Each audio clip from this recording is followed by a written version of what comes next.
Welcome to another episode of the Film Florida podcast. I'm John Lux. I'm the Executive Director of Film Florida. Thanks for downloading this episode of the podcast. Today, our guest is Florida resident Michael Baumohl. Michael is a veteran publicist in the film industry. He was the unit publicist for Universal Pictures for 50 films, including Spartacus, moved to Europe as the unit publicist for Lawrence of Arabia, joined Warner Brothers as Executive Director of Advertising and Publicity for the UK, Europe, Middle East, and Africa, and served as Managing Director of European Operations for Lucasfilms. Michael returned to the U.S. and has since relocated to Florida, where he has his own entertainment consultancy working with indie producers and companies providing finance, business affairs, co-production, film festival, sales and marketing, licensing and merchandising, subsidy, and contract services, while continuing to be a member of the Motion Picture Academy of Arts and Science. Before we get to our interview, please remember to subscribe, rate, and review the Film Florida podcast. If you're not already a member, please consider joining Film Florida at filmflorida.org. Don't forget, we have a Film Florida merchandise page. Visit teespring.com/stores/Film Florida to purchase Film Florida t-shirts, sweatshirts, coffee mugs, and more. Now here's my conversation with Michael Baumohl. Thanks for joining us on the Film Florida podcast, Michael. Great pleasure to be here, and thank you for having me. So what is your backstory? What's your background? Well, it's kind of weird. I'm a New York City boy. Real New York City boy. It's not Brooklyn, Queens, or those other funny places. New York City, and we're very chauvinistic about it, I guess. 93rd Street, just off Broadway, and I grew up in the heart of the city. I went to a science high school called the Bronx High School of Science because I was supposedly interested in science at the time. While I was in the high school, I got interested in the science of motion pictures and television, and that started me looking at motion pictures and television, primarily television as a career before motion pictures. And went off to Syracuse University, where anyone who had any experience in radio was welcome because television was just coming in then, and the university had a television station which in the morning was used for teaching the students, and in the afternoon became the NBC affiliate, WSYR TV. So I had worked part-time for free at the New York City educational radio station as a sound effects man, 14, 15-year-old sound effects man. So by the time I got to university, I was a pro, man, as far as they were concerned. I'd been in the business. And so I got to do a lot of television work. And after about 2 years, I decided to go to California for all sorts of other reasons and wound up at the University of Southern California, who coincidentally were just putting on their first educational television station. And so because I had worked as a sound effects guy in radio and I had done something in television, even if it was just carrying stuff around, I was a television maven. So I walked into the educational television station, became a director almost immediately in live television, which is so different then to what it is these days. And you couldn't see the cameras. You were blocked off, and you had to visualize the camera placements in your head, so that in your head, you're moving cameras around from position to position. And I know I couldn't do that today, but maybe when you're young, you have that facility. So wound up in a course that had communications and psychology as a combined major, and was, I think, secretly sponsored by the State Department because we were supposed to go into State Department work as propaganda specialists afterwards. Instead, I wound up going into the Army. And when I came out of the Army, I had taken a very difficult political position while I was in the Army. I had been in a unit where we did propaganda for the United States, and we also were doing anti-communist propaganda activities. And I had discovered at the time that there was a rationale to the Russian sponsorship of nationalism in Germany, which was taking place. I mean, the Russians were carrying out the theories of propaganda to an extent we can't imagine. They even went so far as to have people walking the streets of Germany in American Army uniforms being nasty and rude to German people so that the Germans would start to get an anti-American attitude because of their ultimate goal, which was to break NATO. So I found out that they were funding the Odessa channel to get Nazis out of Germany. And when I started to tell this to people in Washington and in media, I was shot down because the official policy at the time had to do with be nice to West Germany. They are allies. We don't want to cause any problems. And so I decided that maybe propaganda is really not the field for me, or State Department or government work. And I went back to what I had as a second best idea, films and television. The first thing I learned was about nepotism. And I had a wonderful job that I had qualified for, and the interviewer loved me. And he said, within a week, we're going to hear from us, and you'll certainly get it. He did contact me within a week, but to tell me I didn't get the job because somebody's relative had gotten the job.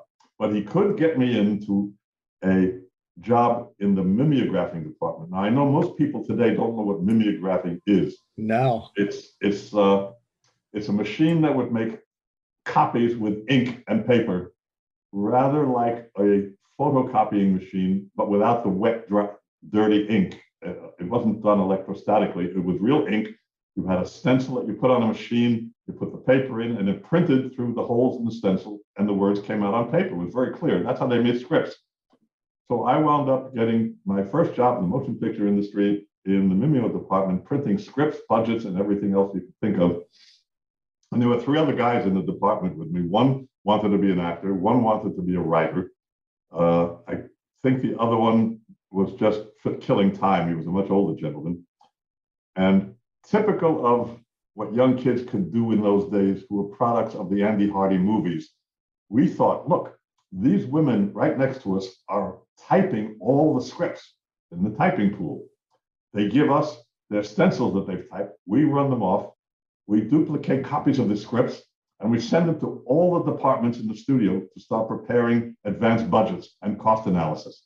So the writer said, why don't we put one of our scripts in there, run it off, send it to all the departments, and by the time they find out about it, it's going to be too late, and they're going to make the movie because they've spent so much getting it ready. That's our unique, youthful thinking. So we did all that. We had a couple of the girls work after hours that we were nice to and friendly with, and we duplicated all the scripts, sent them to all the departments with the usual covering letter. We got blown out of the water after about 10 days to 2 weeks because one of the departments called up the production department and said, we don't have a production account number, because every film had an account number. Sure. We overlooked that part of it. Yeah. So they started looking through, and they discovered there is no project for this. What is it? And they discovered it was us, and we were called in to the vice president of production's office of the studio, Edward Mull. Now, we thought, being young kids, we're going to be told off, and we're going to, but you guys showed so much initiative. You were so inspiring. We're going to let you work in production and make your movie, or something like that, right? Sure. Well, I've never heard the curse words, and I'm a New York City boy, that were thrown at me that day. And they said, if we could save any money firing you, we'd fire you, but you get so little money, it's not worth it to train another person. Go back and start doing your work. We don't ever want to hear from you again. I go back to the department. Now, the next step was there was an opening for 2 weeks of vacation relief for mimeographing in the publicity department. Nobody wanted it for whatever reason, probably because you had extra work to do that we didn't have to do that much of. So as the newest person in the department, I got seconded up to the publicity department. Now, they also had all the mimeographing work to do of all the news releases and brochures and everything else, but they also had something called an addressograph machine, which were metal plates onto which you typed on a big machine names and addresses, and it made a metal plate, and then you could stick that in another machine, and it automatically addressed envelopes based on the plate sequence that you had made. So the plates were already made. They were just updating the list. And the list came in, and I was supposed to update the list, take out the ones that were removed, add new ones. And I'm looking at this, and I'm saying, this is a list for an invitation to a special screening. And there were lists for magazine writers in Hollywood. There were lists for the trade papers, Variety, Reporter. There were lists for the newspapers. There were lists for every entertainment section you could think of. I said, well, why don't I put myself on these lists and I can go see the movies for free at these special screenings? So I made a plate up for myself, put myself in on every list, and it would have been fine, except one little problem. My name begins with B. I am alphabetically on every one of the 7 or 8 lists, the first one on the list. So the head of publicity gets these lists, to scan through them, and he opens the first page on this one, and there's Michael Baumohl at the top. Opens the second one, there's some guy named Michael Baumohl with no newspaper affiliation. Opens the next one. So you wonder, who is this guy who's on every screening list? Nobody's on every screening list. Right. So that was my introduction to the film business, because I subsequently wanted to go back to the publicity department. I liked what they were doing. It was exciting. It was glamorous. You were in your own little world. And an opening came up for an apprentice publicist for $65 a week. So I tried for the job. I didn't hear anything. In those days, as I said, we were all products of the Andy Hardy mystique. You did things out of the ordinary to get yourself ahead.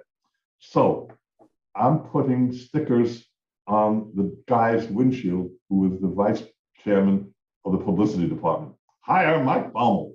I put it on his windshield. I slip it. If his window was open, I slip it through the windows. I refused it. I would leave messages. The secretary was very nice. She would tell me when he was walking to the commissary. So I go running out and pass him in the commissary and hand him a leaflet that said, hire Mike Baumohl, and I keep on walking. Well, whether that worked or not, or whether they got so sick and tired of this idiot, I got hired for the publicity department as an apprentice and was turned into what's called in those days a unit publicist. A unit publicist was the publicity man who was assigned to a picture, the unit. And you were supposedly in charge of creating, disseminating, and coordinating all publicity activities for that movie, for those stars. As long as you were the liaison, the studio wanted something, they went to you. Either the stars wanted something or didn't want to do something, they went to you. You became a confidant of the stars. They're almost their best friends for the length of that movie, because many times afterwards they couldn't recognize you a year later. I've had some of those experiences too. You work for 6 months on a picture and 3 years later they don't know who you are. But that's all right, because I was told by one of the older unit publicists, kid, the first lesson you got to know, movie stars cannot be treated or thought of as human beings. They do not react the same way that human beings do to normal stimuli. They are egocentric. They have to be. They're thinking of themselves. They're only worried about the moment. So that stood me in good stead all through my life. I wasn't too offended by the fact that they didn't remember who I was, although sometimes it was a bit of a surprise. So we made a slew of low-budget films, 3-week wonders.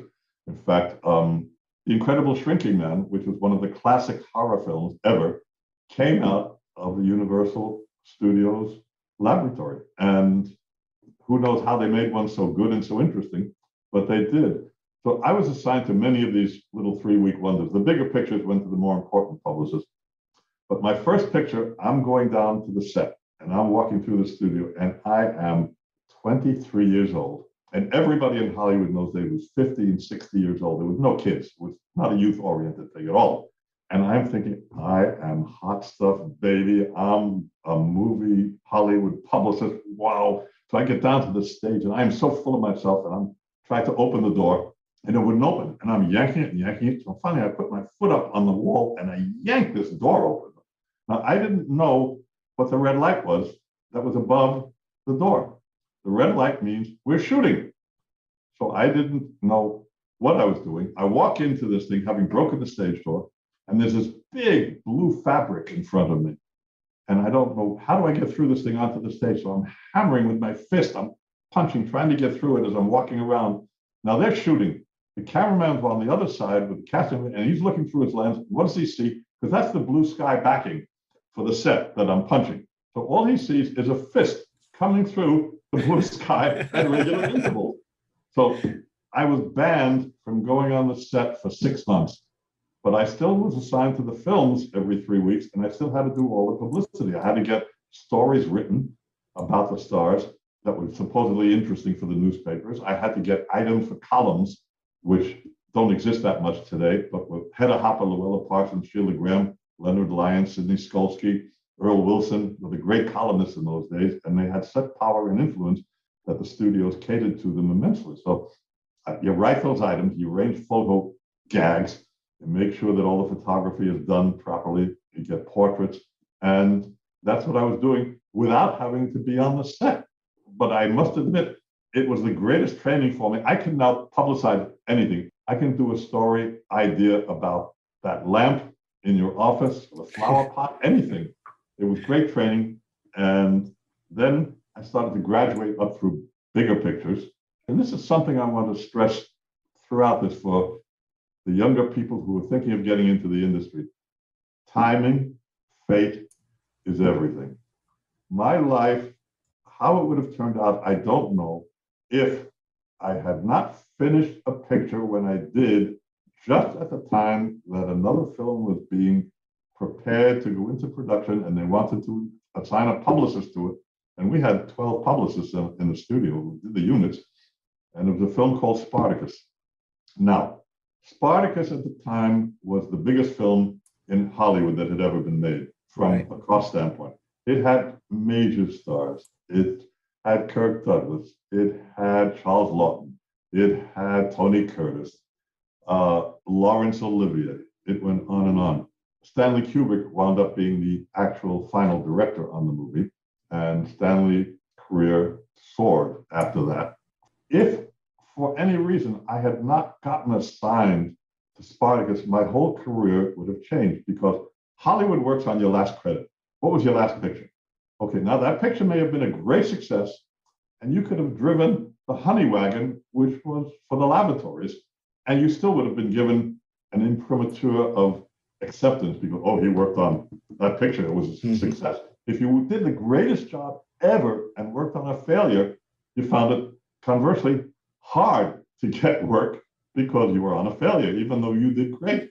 So if I didn't get Spartacus, if I didn't have the fate and the timing, and there are a few other stories I'll tell as we go along about how fate and timing will play a factor in your lives as you're trying to get ahead in the motion picture industry. If I hadn't had Spartacus, I would not have gotten my next picture.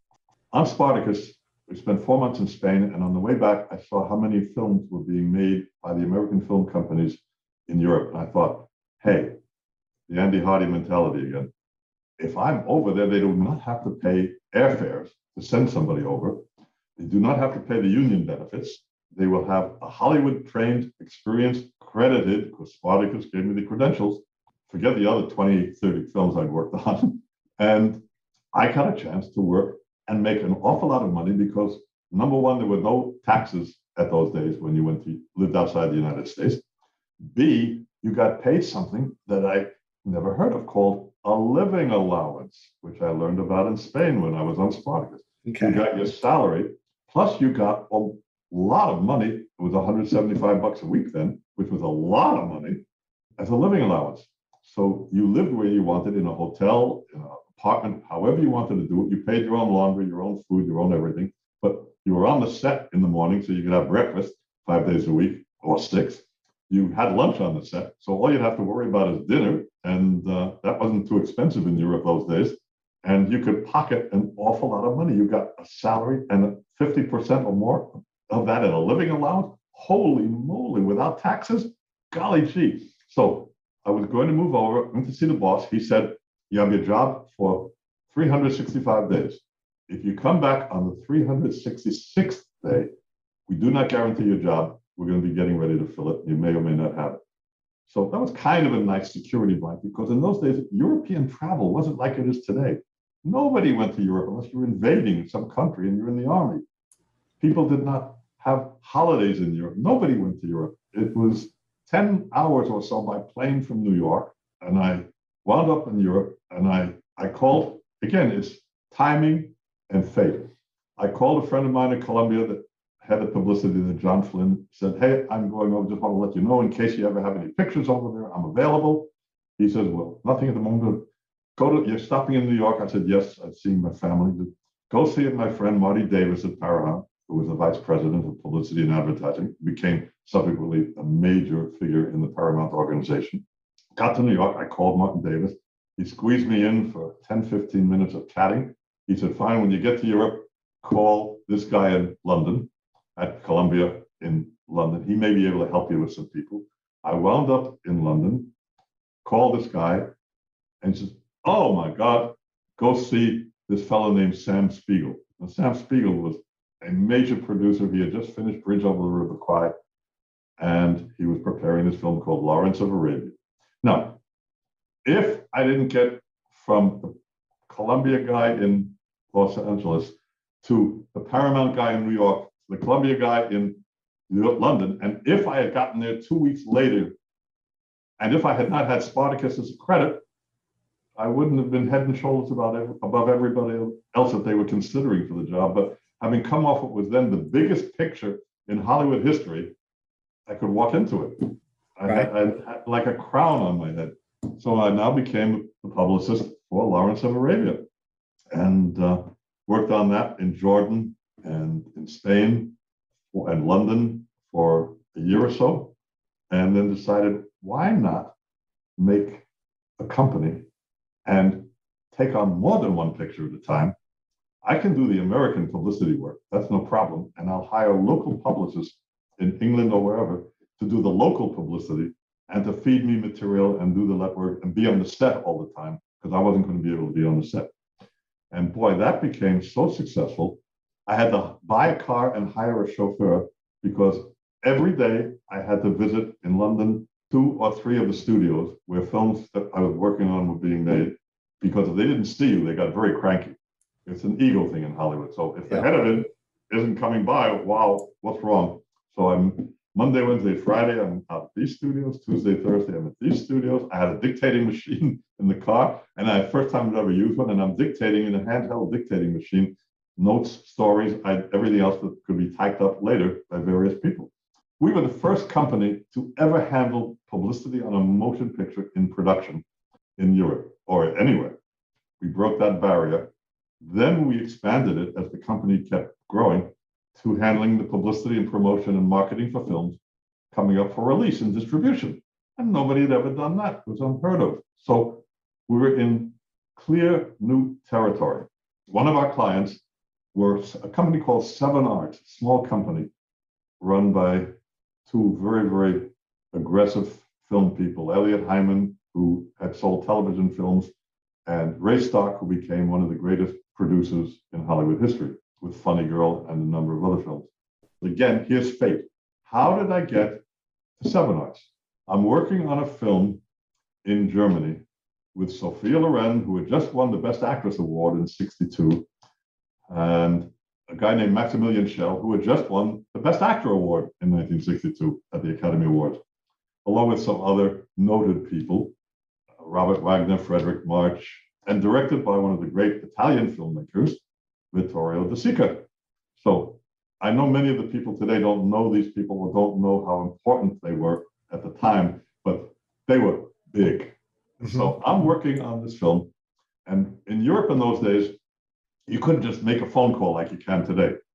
There were no cell phones, but even if you used dial phones, if you wanted to call internationally, you had to book a call with a long-distance operator, and it might take anywhere from 30 minutes to an hour or 2 to get your phone call through, depending on the traffic.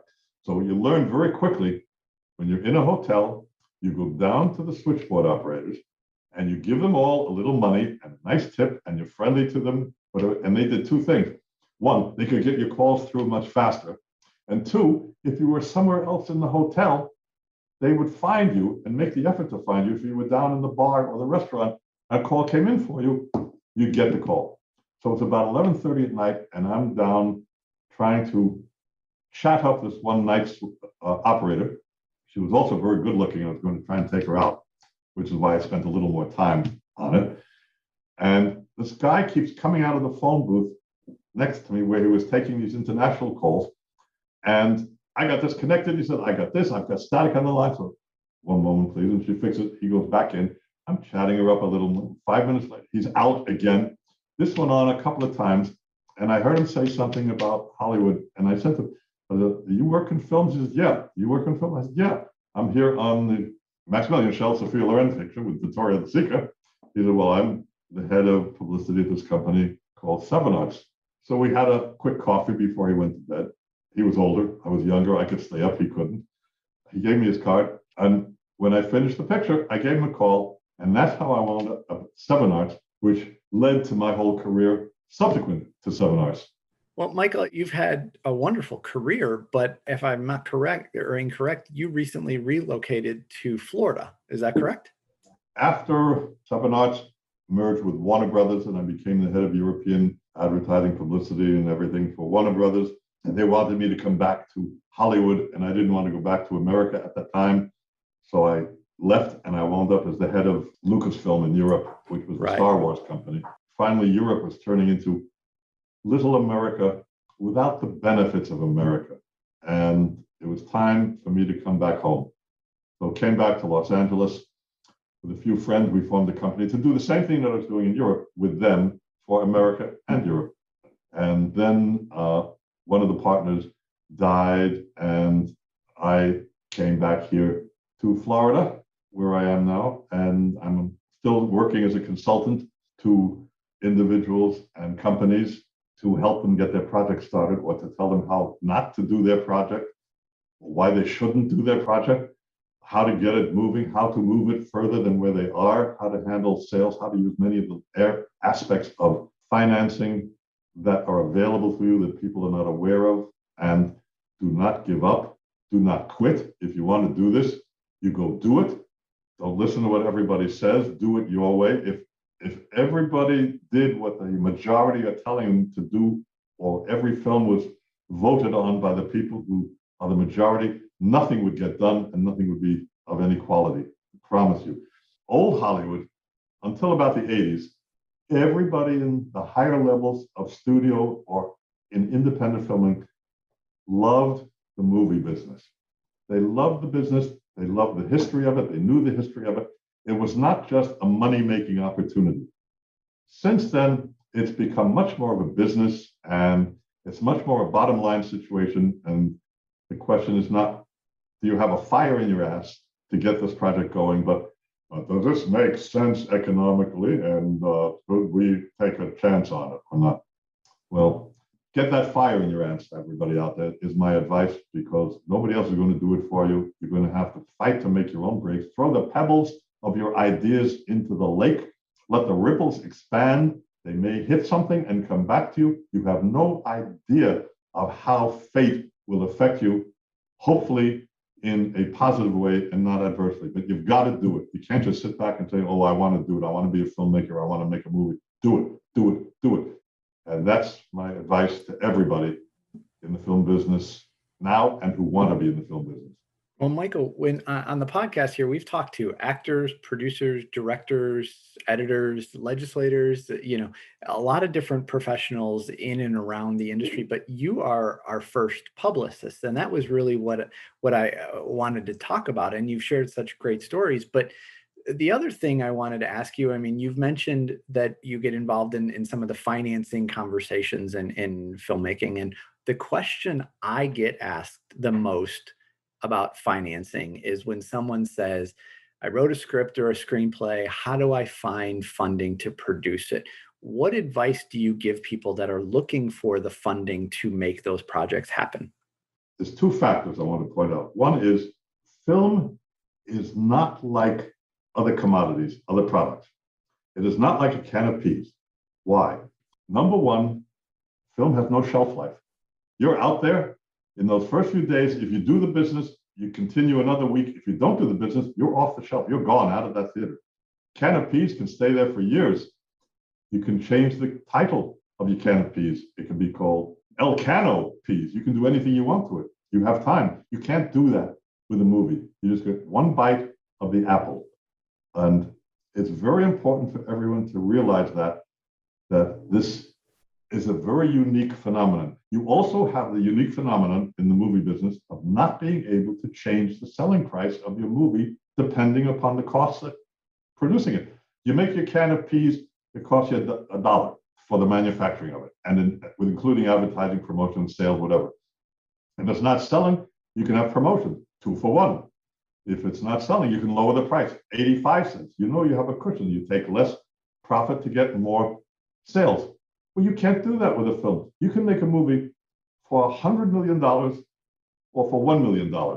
The selling price at the box office is exactly the same, and you have very little influence over what it can be. Only in certain situations can you ever change or influence what the sale price at the box office will be. So you have that business constraint that whatever your cost, the selling price is the same. So how do you get your money back if you've made a very expensive film as against a very low-costing film? It's very important for filmmakers to realize this dichotomy. The other aspect of movie making and finance is this. If you're trying to get money from an investor, what does an investor get? He comes to you, you come to him. What do I get, Mr. Producer, if I put money in your film? Well, you can get 20% of the profits. Well, how do you define the profits? Because in Hollywood, we have gross profits, net profits, net profits, rolling gross profits. We have a whole range of profit definitions that you can have. How do I get my money back, Mr. Filmmaker? Well, you're going to get a share of the profits as we define them. And, the first money's out of the picture makes so much at the box office, we're going to get so much out of it. No, you're not. This is the great myth. That's why you see these newspaper stories about, oh, number 1 at the box office, number 2, number 3 made 100 million, 60 million, whatever. That's not going to the film. It works like this. Say you have a $50 million box office gross, and the theater is going to be taking, on average, over the run of the film, 50% of that money for the theater. So say you have a 50 million gross, 25 million is gone. Okay, the theater's got that. Now the distributor is going to take his cut. He has a couple of cuts he takes. He takes a fee, which can be anywhere from 12.5%, 15% to 25%. So say it's 20% of his fee. So the 15 million that's left, he's going to take 3 million, if I'm doing my arithmetic in my head correctly. So now you're down to 12 million. Then he's going to take off prints and advertising. Now, print costs were one of the great scams of Hollywood bookkeeping. The prints would cost, say, $1,100 or $1,200 or $1,500 retail. The studios didn't have to pay that price. They were charged on an invoice for that price. At the end of the year, they get a whopping amount of money back based on how many prints that they've actually made, which do not show up in the initial invoice. So you have these costs for the advertising and the prints coming off first. P&A is called, prints and advertising. It covers all distribution costs except staff and overhead. Staff and overhead are covered in the fee that's already been charged. So you have a film, $50 million gross to the box office. You've got 13 million left to come to the producing entity. But now there's 20, 25 million of prints and advertising costs, promotion or more. Well, now there's only 13 million left out of that 50 million. And you've got 50 million more in costs. You've got a $37 million deficit. So your film's in the red. So an investor isn't going to get the first monies by far. So if you're trying to raise money as a producer for your film, bear in mind you can lie or lie by omission and not discuss how the monies get to you to be able to parcel out, or you can let the investor know right away that he's taking his risk right along with you, but you're in a position that's a little further down the line than being in first position. You're not in first position. There's a lot of people in front of you to get first position on the monies. So how do you get financing? The easiest way is to have a reasonably decent name attached. And by attached, I mean interested in your film. He doesn't have to sign a contract that he will do it. Or a director of some stature says, I'm interested in doing the film. When you get some funding, let me know. Mm-hmm. And you go from there. But how do you get a director or a star? So many different ways, I can't even go into them now. Most of them you will not be successful with, because I cannot tell you, if you've ever been to the American film market in Los Angeles, where all the independents are gathered for, used to be a week, then 5 days, now I think it's 2 or 3 days, from around the world, and you see how many people not only have a film that's completed, that they're trying to get sold to somebody, but who have a script or an idea for a film that they're trying to get the financing for. It is not easy. The competition is massive, and you've got to figure out who you're going to see to get the money from and what will appeal to him. Would he like to be on the set and meet the glamorous movie stars who might be in it, or extras that he can take out for dinner afterwards? Would he like to have people come to the first screening, a private screening of the movie when it's made, where he can invite all his friends and relatives and have cocktails and everything? What does he want? Does he want his name up there as producer or executive producer, or all of the above? What does your potential investor want, or what do you think he wants? Because that's what you appeal to. You can't go and say, I've got the greatest script in the world. It's really going to be great. It's going to make millions. Yeah, lots of luck. People are not necessarily, unless they're your relative, that naive anymore. And you've got to look at it from the other person's standpoint. You can use crowdfunding to raise money.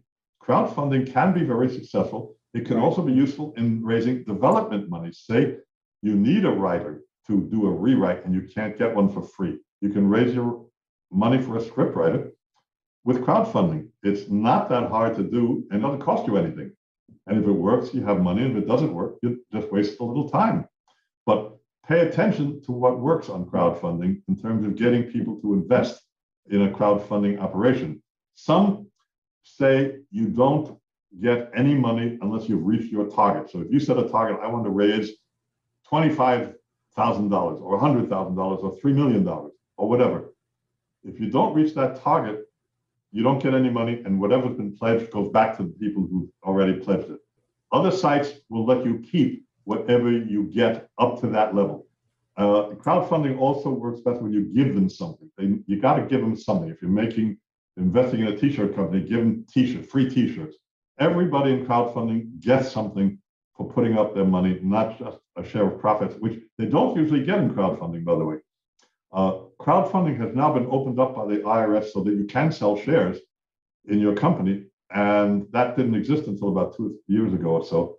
But people who invest in crowdfunding generally are putting up their money, whether it's $100, $500, whatever, just because they think your idea is great.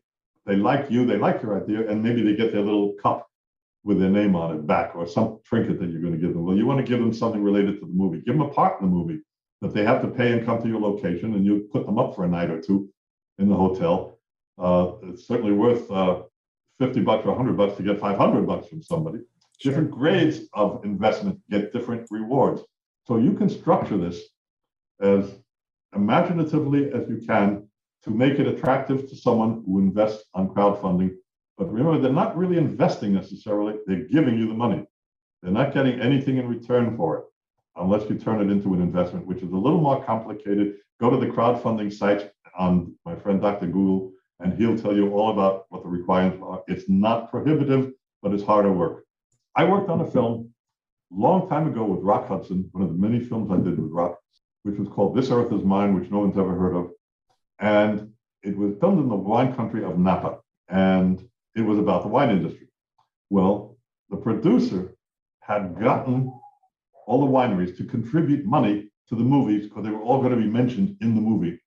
And also we were going to be bringing in, he told them that a lot of press will be coming to Napa for the movie with these big stars, because Gene Simmons was a big, big star in those days. Rock Hudson was a big star, and they were going to have a ton of press.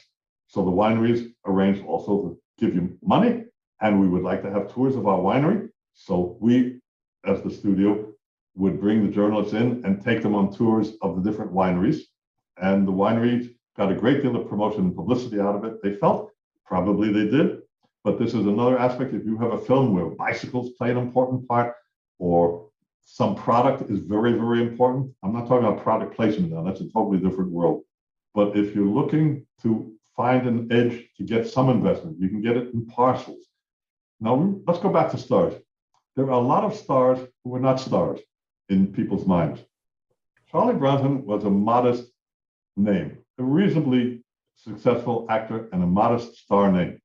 He had a following in another country, in Japan, that was massive. The producer of the movie found out that he had such a great following in Japan that he then was able to tell distributors in Japan, hey, I'm going to make this movie with Charles Bronson. You can have the movie, but I need to have a commitment up front. Otherwise, I'm giving it to another studio. So he was able to sell upfront the rights to Japan to that movie. And they don't necessarily give the money at that time. They give a letter that's acceptable to a bank. They give a letter that says, we agree. It's like a contractual letter. The producer then takes that letter to his bank, who discount it. If they're going to give $1 million, they discount it to $600,000. And they'll loan $600,000 to the producer because of that $1 million guarantee from that country.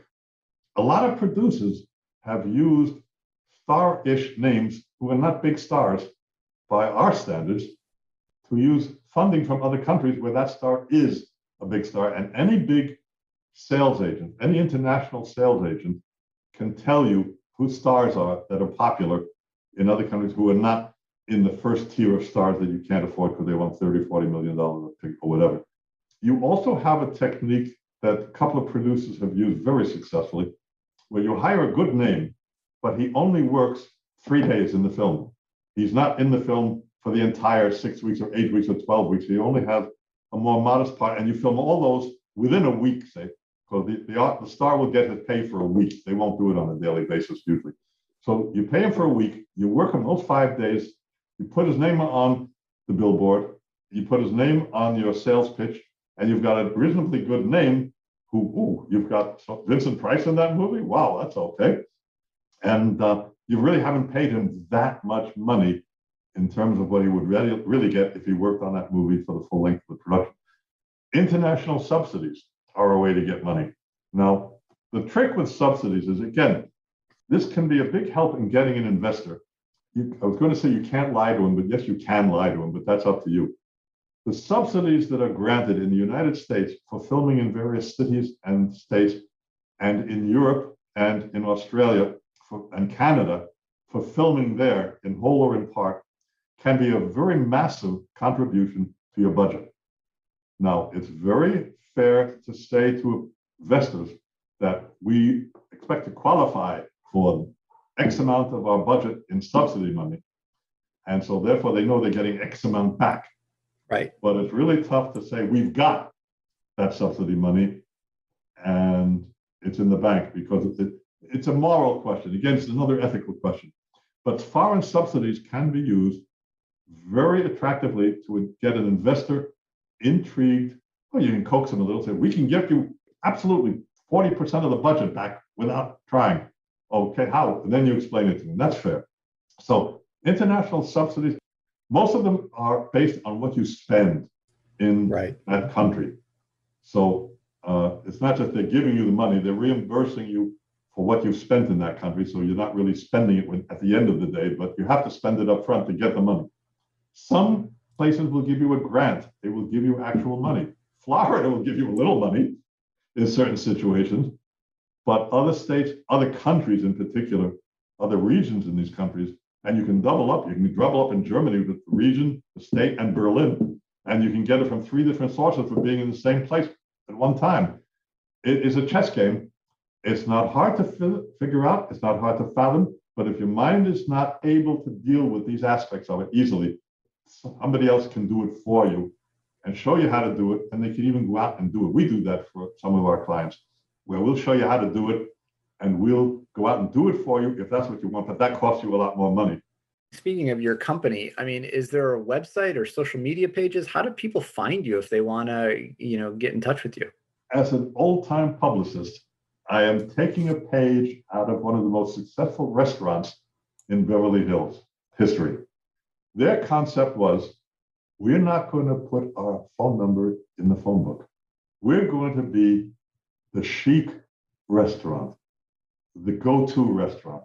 If you want to go to us and get a table and take friends to us, they can say, how did you get in here? How did you find it? How do you do? We can't see their name anywhere. We don't know where they are. Well, that's what we do. Because A, we're not a factory, we're a boutique. We can't take that many clients on in the first place anyway. So you want to find us, you'll find us.